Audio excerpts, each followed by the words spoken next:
Goddess, distinguished members in the audience, and dear students. Today's session, since morning we have been hearing about Erasmus Mundus. Just a brief. These courses are the front-end courses and all the information is available online. Now what I'm going to talk about, I'm going to take a totally individual experience which I had, and I'm going to talk to you that what is life being an Erasmus Mundus scholar. Anyway, just a brief introduction.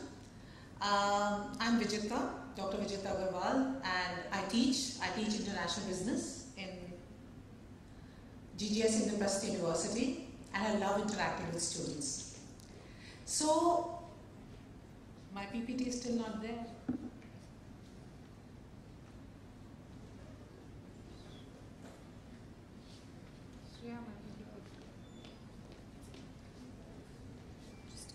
Okay.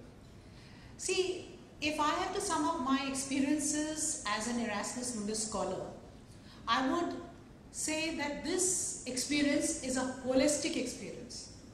I went to University of London very recently, and if you all apply, you will have an opportunity to experience this much earlier in your life. But this is one of the most enriching experiences of my life. We have already talked about. So when we talk about Erasmus Mundus, I think it can be seen in three spheres. One is the cultural exchange, one is when you develop as a person, and of course, how it helps you professionally. Now, as the lady before me was saying, there are a lot of challenges also. I've always studied in English medium, but believe me, when I went to UK, the first week, I did not understand even a word of British English. I thought to myself, oh my God, have I reached the saturation? I mean, am I so dumb? I'm not understanding anything. Initial period, you have to struggle because you are coming to a totally different environment away from your comfort zone. So that is the period you have to struggle. But once you overcome this hump, it's a beautiful experience. So first, of course, the professional networking. I teach, but I know now that when I organize conferences, I have so many my colleagues from Erasmus Mundus, so many people whom I have had an opportunity to meet in my stint abroad, that it creates a very, very global kind of feel to anything you do. You have matured as an individual, you have matured yourself as a professional. Now just to give you a very small example, the first, I think it was the first month, we were given a case study. So I am from Indian Institute of Foreign Trade and economics graduate. So when I analyzed the case study, I had just the economic perspective. So, and I just could not think of the different perspectives other students had. Like in my class, there were people from 7 nationalities. And that was the time I realized, oh my God, we don't talk about social cohesion. We do not talk about cultural values. We do not understand that if you are transferring a technology, how much of human element has to be in transition. So this, when you are in an intercultural perspective, when you are seeing things from others' perspective also, when you are doing away with your ethnocentrism, that is the time you feel truly liberated, and that is the time you feel, yes, the world is a global village. Secondly, learning from other culture. Just imagine that you are celebrating Diwali in a town of Spain, and you have people from almost 12 nationalities, and when you're trying to do puja, Om Jai Jagdish Hare is being hummed by 12 different nationalities. It's a truly I think it's a spiritual experience which cannot be described in words. I learned so much about other cultures. I became so much open as a person. I remember, I think Uncle says that everyone has to have some education abroad, and now I totally agree with it. Even if you have to have, even if you go on an exchange program, if you can go in for Erasmus Mundus, great. If you can go in for any exchange program, you will come back to India as a much enriched individual. You will be contributing more to the society. You will be more productive individual. See, Erasmus Mundus is usually, these courses are offered by mostly three universities which come together and offer these courses. So there is a mobility element in these courses. That is that you do, either you do one semester each in three universities, or at least you will be forced to do courses in two universities. This is very good. Like someone in the previous session, in the morning session, was saying that we as Indians, we just look towards English speaking countries, that is US, UK, Australia and some other countries. But there are so many universities which remain unexplored because of these language barriers or sometimes the cultural barriers. Very small example. Erasmus Mundus Alumni Association, we have a General Assembly, and it is done in the cultural capital of Europe. So once it was in Lithuania.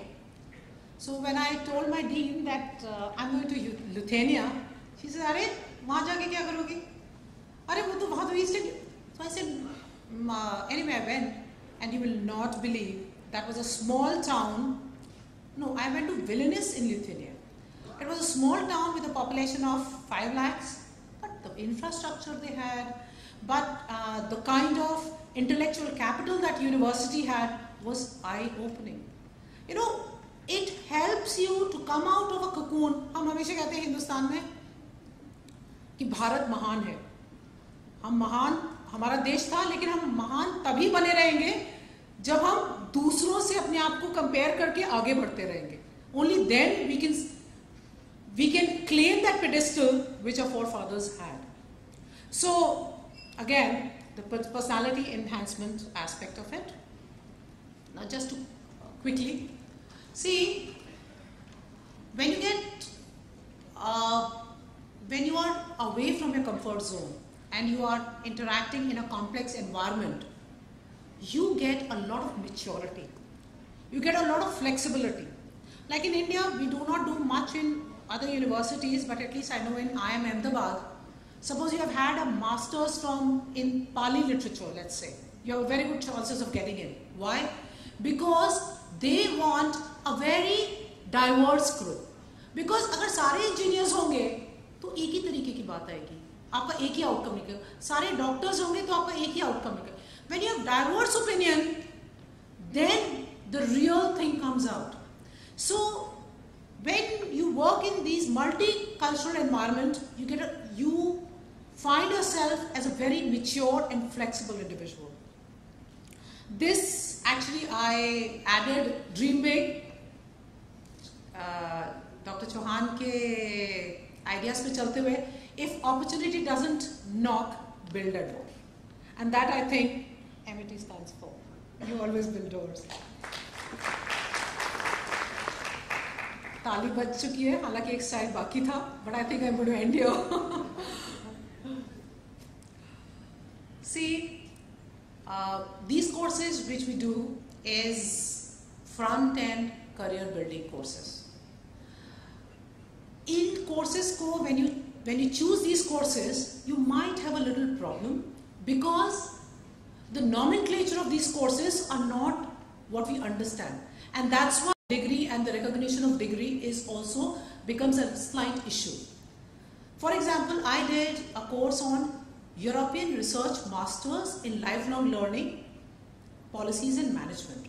This is an MPhil level course, but This course does not have any direct compatibility in Indian education system, so you have to get it validated.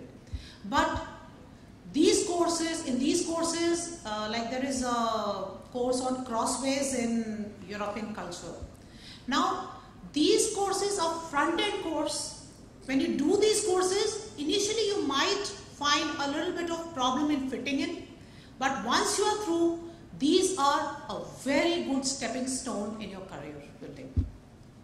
Of course, your intellectual development happens. Added advantages, you travel. In fact, you travel all across Europe. You get to know different cultures firsthand, make friends. It helps you to learn about yourself. Am I really that strong? Will I be able to, like my friend here, she didn't know any French, but she studied the course in French. So she really had to work very hard to learn the language. But then, being Indian and being very, persistent, we do that. It expands the worldview, and of course, the degree which you get has a very wide acceptability in India also and abroad also. So that's all from my side. Thank you very much.